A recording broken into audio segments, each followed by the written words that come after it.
আসসালামু আলাইকুম রহমতুল্লাহ। আজকে 22শে জুন 2026 রোজ সোমবার। আসলে বাজারে আমি আসতে দেরি করে ফেলেছি, কেনা বেচা প্রায় শেষই হয়ে গেছে। বললো কলার দাম আপনার সবগুলা 300 না? সবগুলা 300 টাকা? হাই রে অবস্থা, ভ্যান ভাড়ার দামই তো হয় না। এইখানে কলা কিনতে দেখি, আমরা জিজ্ঞাসা করবো ইনশাল্লাহ। এখানেও কিছু কলা আসছে দেখি। আসসালামু আলাইকুম। আজকে কলার দাম কি মনে হচ্ছে? একদমই কম, না নেওয়ার মতন অবস্থা। দাম এইগুলা কত করে বলছে সব? মাত্র 200 টাকা।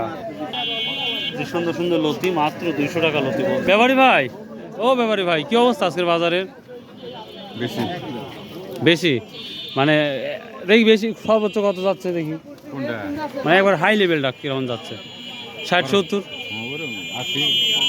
60-70। তারপরেও বাজারটা নর্মাল দিকেই আমরা দেখতে পাচ্ছি। বড় ব্যবসায়িক গুনতেছে কলাগুলা ঠিক আছে কিনা। তবে আমরা সব অন্যান্য ফসলের সাথে সাথে কলার ফসলটাও নর্মাল বাজারটাই যাচ্ছে। জানি না কখন এই দামটা আরও উন্নতি হবে। প্রিয় দর্শক, 20,000 থেকে, অর্থাৎ 100 লতির দাম 20,000 থেকে শুরু করে 60 থেকে 70, একটা হয়তো 80-85-র মধ্যে আছে। তো এই ছিল আজকের বাজার। ভাই আল্লাহ হাফেজ, আসসালামু আলাইকুম রহমতুল্লাহ।